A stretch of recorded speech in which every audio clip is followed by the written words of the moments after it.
천, 이태택. 계속 반복하시다 보면 자연스럽게 이렇게 외워지실 수 있을 거예요. 이게 나중에 어디에 활용이 되냐면 주역은 이렇게 64개의 괴를 그냥 크게 보면 상경, 하경 해가지고 30개, 34개 이렇게 구분하고 배치했거든요. 근데 이 경방은 64개의 괴를 8은 64 해가지고 요 괴들을 이렇게 만들어 놓고 이거를 대장괴라 이렇게 얘기를 했어요. 그래서 다시 재배치를 했어. 그러니까 그 주역의 괴상으로는 이게 목화토금수 오행이 구분이 안 되는데 이거를 6회에서는 64개를 8개로 다시 이렇게 나눴어요. 나눠가지고 어떤 꾀는 목괴, 어떤 때는 금괴, 어떤 꾀는 숙괴 이런 식으로 해가지고 쭉 이렇게 나눴는데 요거는 지금 이렇게 하나의 소성괴, 기본괴로만 돼 있잖아요. 근데 이게 그대로 복사를 하면 이렇게 건괴가 이렇게 2개잖아요, 그렇죠? 아니면 이걸 세우면 이렇게 돼 있잖아요, 그렇죠? 이렇게. 그러면 요 괴 안에 나머지 7개씩이 다 들어가요. 이렇게 위에 있는 것들을 머리괴다, 대장괴다 이렇게 얘기를 해요. 그러니까 요거는 괴를 재배치할 때 이 괴명을 이해하는 것도 좋고 괴상을 이해하는 것도 좋고 그리고 괴의 의미들을 파악하는 것도 좋은데 근본적인 근원 이유는 다시 이런 괴들에게 그 밑에 그 하부의 괴로 부속되어 있는 딸려 있는 괴들로 해가지고 7개씩을 더 붙이고 각각의 괴들 중에 요 괴들을 대장괴다, 대장, 우두머리 이런 괴로 다시 재배열을 했습니다. 그거는 뭐냐면 이렇게 여기 보면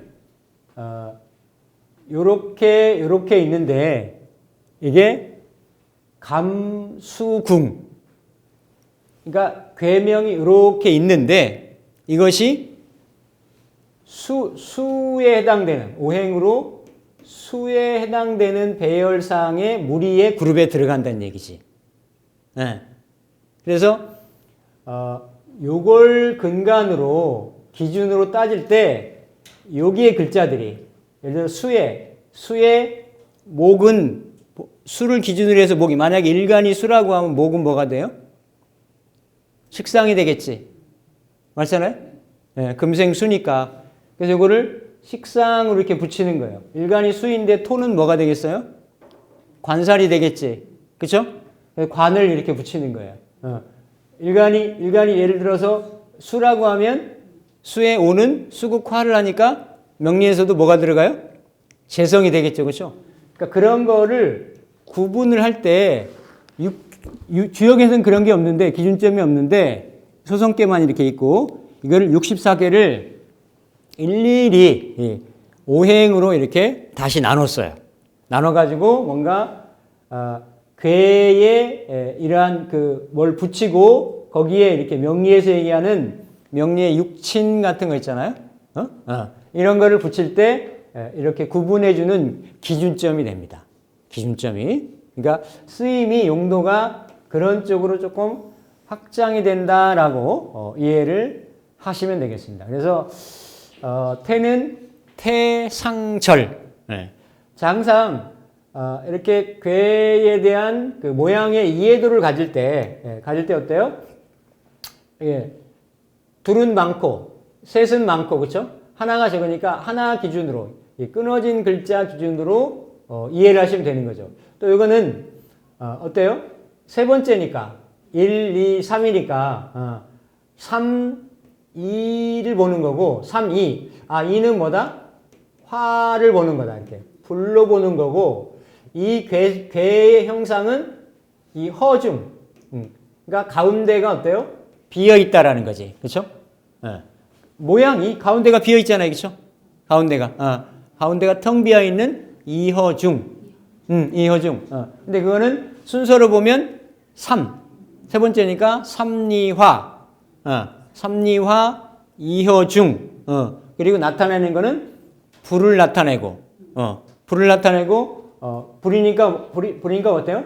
이화.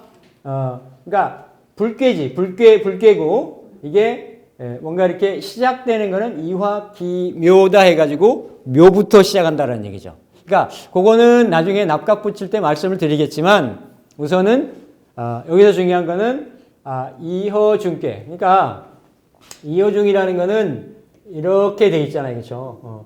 그러니까 겉으로는 양기가 발산을 하고 안에 음으로 놓여 있으니까 막 발산하려고 하는 거를 안에 음에서 이렇게 잡아 당기는 상황이란 말이에요. 그러니까 우리가 태양을 보면 태양의 태양광이나 태양 에너지나 이런 게 겉으로는 맹렬하고 이렇게 폭발적일 것 같아도 그 안에서는 뭔가 그 양기를 안으로 이렇게 잡아 당겨주는 뭔가 이렇게 음의 형국이 위아래서 잡아 당겨주는 이런 형상이기 때문에 이 양기가 유지가 된다라는 거지. 근데 어쨌든 겉의 모습은 맹렬한 불의 모습을 띠고 있다라는 얘기예요. 이거를 이런 형상을 겉은 양이고 안에는 음의 형상을 괴상으로 표현했더니 이런 괴상이 되는 거예요. 이허중이라는 거. 그러니까 그러니까 물론 이걸 그 이중여라고 하지만 보통을 이렇게 화기, 양기 이런 걸 볼 때는 남자로 표현하잖아요, 그렇죠? 겉으로 파르르 해도 속은 속빈 강정이라 이거요. 길게 못 간다라는 거지. 원래 길게 끈질기게 파고 들어가는 게 음의 형상인 거지. 양은 금방 겉으로는 포르륵 해도 속으로는 그거를 유지하는 힘이 없다라는 얘기예요. 그래서 겉으로는 이렇게 딱딱하고 안은 비어 있고 뭐 이런 것들. 안은 말랑말랑하고 겉으로는 비어 있고. 그러니까 겉으로는 이렇게 딱딱하고 안은 비어 있는 형상. 갑각류 같은 걸 얘기해요. 갑각류들. 투구, 외투 이런 거. 갑각류도 얘기를 하고 또 불이 타고 나면 그러니까 겉에 발산하는 거니까 이렇게 곱단 말이에요. 아름답단 말이에요. 색계니까 화려함이니까 그렇죠? 그런 형상. 그러면서도 이게 타고 나면 어떤 재만 남기 때문에 이별이나 단절이나 고립이나 이런 현상 이런 것들을 양면성을 다 가지고 있어요. 가지고 있는데 이거를 뭘로 봤다? 불로 본 거예요. 양이 세 개가 많아서 이거를 불로 볼 것 같지만 양이 꽉 찼다라는 건 하늘을 뜻해서 뭔가 추상적인 형태의 구체의 그냥 모든 거를 이렇게 드러내려고 하는 외부로 분출하려고 하는 가장 큰 양의 형상을 나타내는 거고 그래서 이걸 부라고 하는 거죠. 하늘의 어떤 부생 모욕할 때 하늘 기운이 수상적으로 이렇게 뭔가 지상에다가 양기를 방출하는 그런 형국인 거고 현실의 현상계에서의 이런 맹렬함, 불의 모습은 오히려 뭐가 되는 거예요? 삼리화가 된다라는 거죠. 이거는 불의 모습인 거예요. 불의 모습. 그래서 모양으로는 이렇게 있는 거고 이렇게 세워서 놓고 본다라고 하면 이런 형국이 이렇게 되는 거죠. 이런 형상을 이거는 세 번째 꾀가 되고 이거는 불꾀가 되고 또 놓여진 형상은 중간이 비어 있기 때문에 중간이 그렇죠? 비었다라는 얘기예요. 빌었자. 가운데가 비었구나. 이허중. 이허중.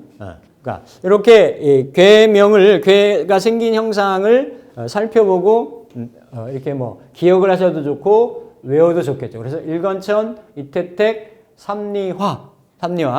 이렇게 보는 거고 그다음에 사는 뭐냐? 사는 자, 두 개는 위에 많고 하나는 양으로 적으니까 그렇죠? 밑에가 어때요? 연결되어 있다라는 얘기예요. 연결되어 있는. 이러니까 진, 하, 련이 되는 거지. 예. 진하련의 이러한 모양, 모습을 이렇게 갖추고 있는 거고, 진하련은 이런 게 반대죠. 왜냐하면 위에서 이 음이 이렇게 내리 누르고 있으니까, 내리 누르고 있으니까 요 하나에 있는 양은 어때요? 안에 있는 양은 압력을 꽉 받고 있는 거겠잖아요, 그렇죠? 오히려 택괴의 반대니까. 그러니까 이런 꾀들은 뭔가 이렇게 움직이려고 하고 힘을 갖고 이렇게 동하려고 하고 그런 형상인 거예요. 그래서 이거를 우레가 친다, 사진뇌다 이렇게 얘기하는 거예요. 그러니까 힘이 상당히 있는 꾀, 그리고 뭔가 이렇게 봄을 열어가는, 겨울에서 봄을 막 열어가는 동방의 형상.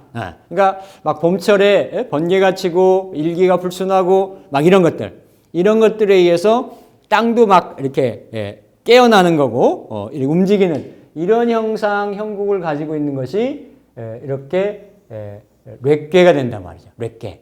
근데 뇌는 뭐가 된다? 이거를 진이라고 얘기하는데, 그쵸?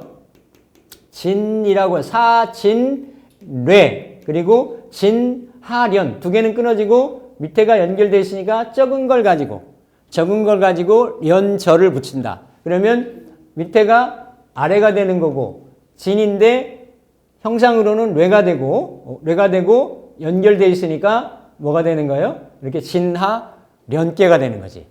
진하련께가 되고, 그쵸? 진목경자가 되는 거지. 그래서 진은 오행으로는 목괴를 형성한다. 목괴를. 그래서 이렇게, 그러니까 기본적으로 금에 해당되고 하늘이고 연못이고 이건 불이고 금이고 화고 여기는 목이 되고, 그렇죠? 목이 되고 화고 금이고 금이고.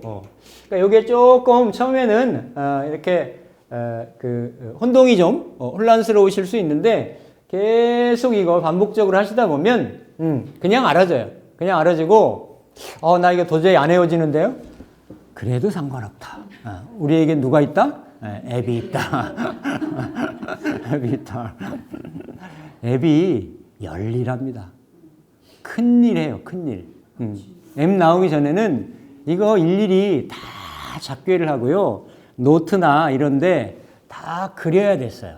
그리다가 잘못 그릴 수도 있고, 이거 막, 이 연산이나 수식에 의해서 거기다 이렇게, 그려야 되고, 이거 하는 게 쉽지가 않았기 때문에 많은 사람들이, 나는, 머리가 안 좋은갑다. 이래가지고, 근데 지금은 거의 리얼타임으로. 이건 마치 명리를 예전에는 다 일일이 만세력을 보고 다 계산을 해가지고 대운수 계산하고 명조 뽑고 시는 또 안 나오잖아. 시두법 다 해가지고 찾아내고 거기다 다 뭐 신살 붙이고 뭐 다 그거 뽑는 데만도 이게 숙달되기 전에는 한참 걸렸어요. 지금 뭐 천을긴, 도마뱀, 뭐 원광, 뭐 별별, 그쵸? 이런 그 기능들이 다 부과가 되고 첨가가 돼서 거의 내가 생년월일을 입력하는 즉시로 리얼타임으로 나오잖아요, 그죠? 마찬가지예요. 이 그 육회에 대한 것도. 근데 어쨌든 우리가 지금 공부하는 시간이니까, 기초를 다루는 시간이니까 나중에 혹여라도 여러분들이 주역까지 또 이렇게 욕심을 내실 수도 있어요. 그러니까 다 주역에는 그대로 이 글자들이 이런 내용들이 어때요? 그대로 컨트롤 V, 컨트롤 C가 된단 말이야. 그대로 쓰이는 개념들이기 때문에 이해하시는 김에 한번 이해를 같이 해두시면 좋은 거죠. 그렇죠? 그래서 진은 우레를 상징하고 진하련, 그리고 이거를 거기 나와 있죠. 이렇게 경자로 진은 목이 되고 진목 경자부터 시작을 한다. 자부터. 여기 오행으로 이게 목화토금 이렇게 분류를 했는데 네. 정사, 금이 정사되고 이런 거는 이 육식값 다른 거예요. 그거는 아까 말씀드렸듯이 나중에 이제 궤를 꾸밀 때 요런 궤들은 이렇게 이 초유에 붙는 요 글자가 인부터 시작을 해요. 이건 약속을 그렇게 해놨어요. 그래서 이걸 이제 앱이 다 해결을 해주겠지만 원리가 이래서 여기에 인이 붙는구나. 이 인이 이렇게 궁에 내가 대입을 하면 여기에 자손이 붙는구나. 이런 거를 내가 이치적으로 이해하고 납득하실 수가 있다라는 거죠. 그렇죠? 그래서 그렇게 보시면 되겠습니다. 그래서 이게 이제 진하련이 되고 그리고 이렇게 일건천 이태택 삼리와 사진례 그다음에 뭐예요? 오손풍이 되는 거죠. 자, 손꾀는 어때요? 이게 두 개는 위에 있는 거는 많은 거고, 요 하나는 적은 거니까, 적은 거는 당연히 아래가 되겠죠. 그렇죠? 그럼 손은 하절이 된단 말이야. 그렇죠? 손은 밑에가 끊어져 있다. 그렇죠? 다 그냥 그대로 보고 명칭이 붙은 거를 원리를 이해하시거나 납득을 하시면 돼요. 그래서 손하절, 진하련. 근데 요거는 바람이라고 한다. 그래서 오손풍이라고 얘기를 하는 거죠. 이게 하늘, 연못, 불, 우레, 그 다음에 손꾀를 바람이라고 하자. 바람. 그렇죠? 뭔가 뭔가 이렇게 땅 위에 이게 지는 땅 위니까 땅 위에 양이 이렇게 그러니까 요 밑에서 음기가 막 이렇게 밀고 오는 상이에요. 그러니까 요거는 음기가 밑에를 누르니까 어때요? 밑에 있는 일양이 힘을 잔뜩 머금은 상이 되는 거고, 여기는 오손풍은 밑에서부터 바람이 이렇게 살살살살 해가지고 결국은 이렇게 뭔가 양 기운을 이렇게 몰아내는 그런 형국. 이거를 바람이라고 표현했어요. 그래서 손은 나중에 주역에 보면 이비아라에서 바람이 어디든지 이렇게 파고 들어가잖아요. 그렇죠? 멀리 가잖아요. 그렇죠? 그래서 이걸 사람에게도 붙이고 상징물에게도 표현을 하고 여러 형태로 했는데, 어쨌든 손은 아래가 끊어져 있고 그리고 그 형상이 바람을 상징한다. 이렇게 보는 거지. 바람을 상징하는. 그래서 손하절 이렇게 되는 거고, 그리고 육은 그러니까 손하절인데 손목 축을 붙는다 그랬죠. 그러니까 어쨌든 손꾀가 있으면 축으로부터 뭔가에 꾸며지는 게 시작이 된단 말이에요. 손목 신축. 자, 이걸 오행으로 보면 손목 신축이라고 했죠. 그렇죠? 거기 보면 교재에 보면. 그러니까 이거는 오행으로 목꾀에 해당되는구나. 진목 경자니까 진꾀도 목꾀에 해당이 되는구나. 이런 거 이제 나중에 육효를 개념을 막 확장을 할 때 다 이렇게 목이라는 게 이렇게 수풀이고 그렇죠? 이렇게 삼림이고 이런 곳이잖아요. 그렇죠? 그러니까 뭐 들판, 초목이 우거진 곳 막 이런 거거든요. 방위도 돼요. 방위도 이렇게 진방은 동방이고 손방은 동남방이고. 그러니까 뭐 물건을 찾을 때 내가 어디를 지역을 갈 때 이럴 때 이 손방에 뭐가 상징이 있다라고 하면 그쪽에서 내가 뭔가를 찾을 수 있는 게 되는 거예요.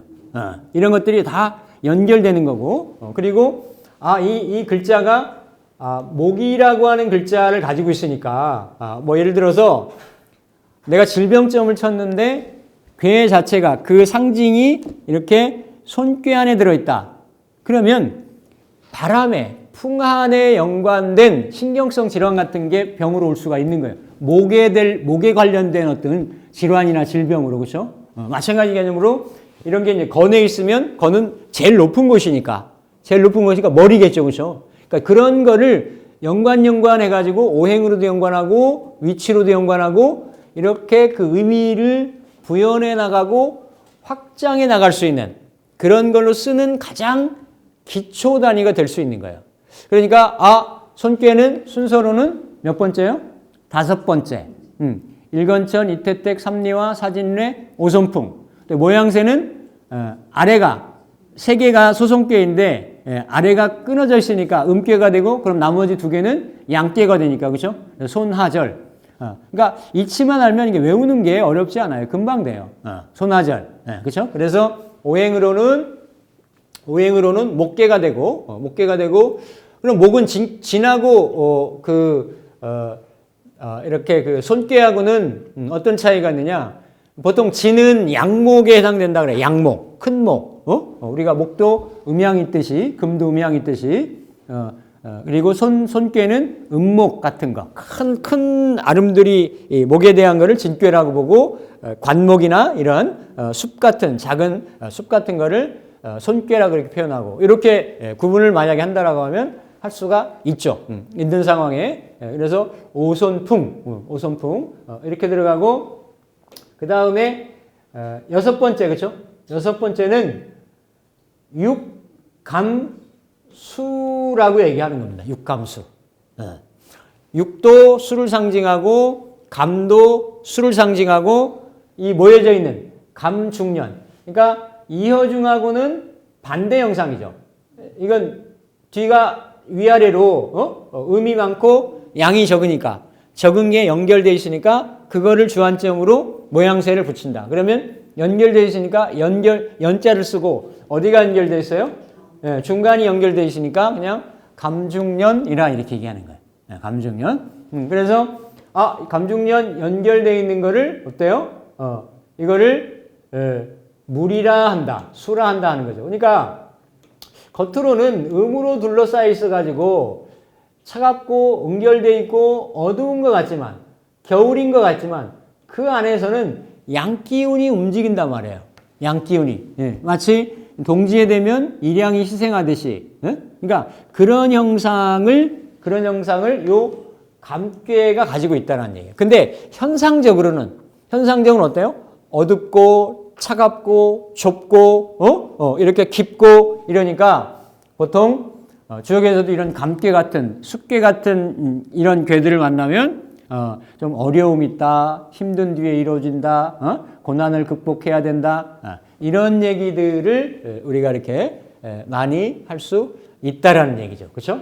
그래서 그러한 부분이 육감수 그리고 이 감은 수가 되는데 감수 무인이다 이렇게 얘기하는 거예요. 이는 뭔가 이렇게 감괴를 꾸려나가는 어떤 그 순서가 인으로부터 비롯된다. 인으로부터 시작된다. 근데 감괴는 오행으로는 수에 해당이 된다. 이렇게 얘기하는 거죠. 만약에 질병이 감괴에서 관계가 있거나 감괴에서 뭔가 이렇게 동하는 현상이 있다라고 하면 이런 건 뭐예요? 신장, 방광, 비뇨기, 생식기 계통의 질병이기가 쉬운 거예요. 이런 부분들. 그러니까 뭔가 그냥 물가로 봐도 되고 어두운 것도 봐도 되고 신체의 그러한 수기와 연관된 그런 부위로 이렇게 유추해서 해석할 수 있기도 하고 그래서 감이라고 하는 거는 중간에 이렇게 연결되어 있는 기운 감중년 이렇게 얘기를 합니다. 그러니까 요 이허중하고는 이렇게 반대 형상이 되는 거죠. 이허중, 감중년, 일건천, 이태택, 삼리화, 사진례, 오손풍, 육감수 이렇게 되고 그 다음에는 뭐예요? 일곱 번째가 칠간산. 간은 간상년이라고 얘기해요. 간상년. 그러니까 이렇게 뭔가 땅 위에 이게 지잖아요, 땅 위에 양으로 우뚝 솟은 거. 그러니까 지평선 위에 뭔가 양으로 이렇게 뚝 올라와 있는 형상. 이게 그래서 산이라고 하는 거예요. 더 이상 올라갈 곳이 없고 그래서 간은 지하다 이렇게 얘기를 해요.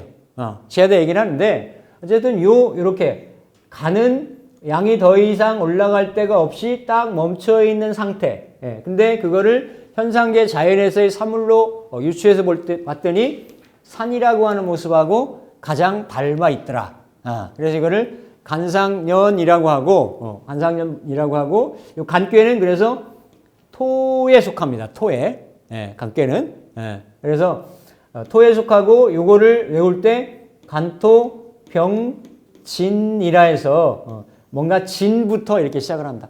자, 요거 맨 뒤에 있는 글자들 지금 몰라도 상관없어요. 나중에 교재를 다 드렸으니까 교재를 통으로 하셔가지고 어때요? 계속 이제 나중에 반복적으로 이렇게 보시면 되는데 어쨌든 요 간꾀는 톱꾀에 속하는 거고 생긴 모습은 위에가 이렇게 연결돼 있고 두 개는 끊어져 있는 이러한 형상인 거고 모양은 뭐를 상징하냐면 산을 상징한다. 산을 그렇죠? 산을 상징하는 이런 형태로 이루어져 있고 곤꾀는 건꾀의 반대겠죠. 건은 건삼년인데 곤꾀는 어때요? 세 개가 다 음묘가 돼가지고 이게 끊어져 있어요. 모양새가 그렇죠? 그러니까 곤삼 뭐가 돼요? 끊어져 있다. 곤삼 절이 되는 거지. 참 쉽죠? 안 쉬워? 이해는 다 자기가 외워야 돼. 뒤에가 틀려. 뒤에가 사주랑 좀 달라. 토기운인데 네. 병진. 아니 그러니까 제가 이거 단서를 드렸잖아요. 지금 이거 몰라도 된다고. 이거 이제 나중에 연결이 되는 지점이 있어요. 그때 가서 다시 떠들어 보시면 돼. 이렇게 다시 반복해 가지고. 근데 요 앞에까지만 이렇게 목화토금수 오행 붙는 거 있잖아요. 이제 괴의 형상 보시는 거하고 명칭하고 중요한 건 이 순서예요. 순서 일건천 이태택 삼리화 사진례 오선풍 육감수 칠간산 팔군지 이렇게 그죠? 그래서 이렇게 외우고 이거 하다 보면 요 연결되어 있는 거는 이런 형태로 그죠? 그대로 괴상을 이렇게 보면서 음양효들이 서로 모여가지고 이렇게 하나의 상징 체계들을 이렇게 만들었구나. 그러니까 이걸 그대로 복사를 해서 하나를 더 붙이면 중자가 붙어요. 중자. 중자. 그래서 이게 하늘괴인데 중천이라고 하잖아요. 하늘이니까 중천건. 중천건. 그리고 중택태. 중화리. 이렇게 이건 나중에 우리 그 도사품 같은 데 보면 괴명이 그렇게 나옵니다. 그런 것들이 이제 이런 괴들이 위아래가 세 개씩 중복돼서 이루어졌을 때 그런 괴들을 각각의 대장괴들이라 한다. 우두머리괴라고 한다. 우두머리를 왜 나눴냐면 나머지 64에서 8을 빼면 56개가 있겠죠. 그렇죠? 56개를 7개씩 해가지고 다 목화토금수 오행에 배속을 해가지고 순서대로 다시 재배열을 했어요. 해쳐 모여 이렇게 가지고 이렇게 쭉 다시 이렇게 배속을 시켜놓은 그 기준점이 딱 이렇게 여기는 하늘반, 여기는 불반, 여기는 연못반, 여기는 산반 이래가지고 딱딱딱 이렇게 8개 기둥들을 이렇게 분대장들이 이렇게 딱 세워져 있고 나머지 뒤로부터 해가지고 다시 64개들이 이렇게 재배치가 되는. 그래서 고 배열에 들어가면 다 이거는 무슨 꾀가 되는 거예요? 거기는 금꾀가 되는 거야. 여기에 속하면 다 뭐가 되는 거예요? 금꾀가 되는 거예요. 여기에 속하면 불꾀가 되고 여기는 나무꾀가 되고 물꾀가 되고 여기는 산꾀가 되고 여기는 땅꾀가 되고 이런 식으로 그걸 다 다시 바꾸는 게 오행이거든요. 오행을 다시 이렇게 재배치를 한 거다. 근데 그 기준이 되는 가장 근간이 되고 분류점이 되는 기준점들이 이렇게 팔괘라고 하는 거예요. 팔괘. 그래서 뭐 이거 이렇게 오며가며 일건천 이태택부터 해가지고 쭉 한번 외우셔도 되고 보셔도 되고 뭐 건삼년, 태상절, 이허중 그래도 뭐 이런 괴명도 조금 외우고 그러면 뭐 있어 보이잖아요. 그렇죠? 뭐 있어 보이잖아. 그런 거예요. 그러니까 약간 공부는 좀 과시욕도 좀 있어야 돼. 현학적인 뭐 이런 것도. 정리보다 좀 어려워요. 아니 처음 접해서 그래요. 처음. 이것도 이제 계속 반복을 하시다 보면 이가 여기서 더 나가거나 더 무슨 확장되거나 이런 거 아닙니다. 예, 그러니까 요거 그대로예요. 여기서 더 이상도 아니고 이하도 아니고 요거 내용 그대로 가고 나는 외우는 데는 뭐 좀 그렇다. 주역을 공부를 하려면 이거 기본적으로 이걸 뚫고 가야 돼요. 이게 안 되면 그 다음에 나가지가 않아요. 진도가. 그러니까 나가지 않는다기보다도 제대로 나가기가 쉽지가 않아. 근데 6교는 나갈 수는 있어요. 6교는. 주역은 예. 학문적으로 인문학적으로 접근해가지고 네. 계속 들으면 되겠네요. 그렇죠. 예. 저는 취미로 듣지 인문학적 계속 그렇죠. 그래서 나중에 이렇게 육교 공부하고 이런 괴명이라든지 뭐 이런 괴이치라든지 이런 것들이 자연스럽게 연결이 되고 하기 때문에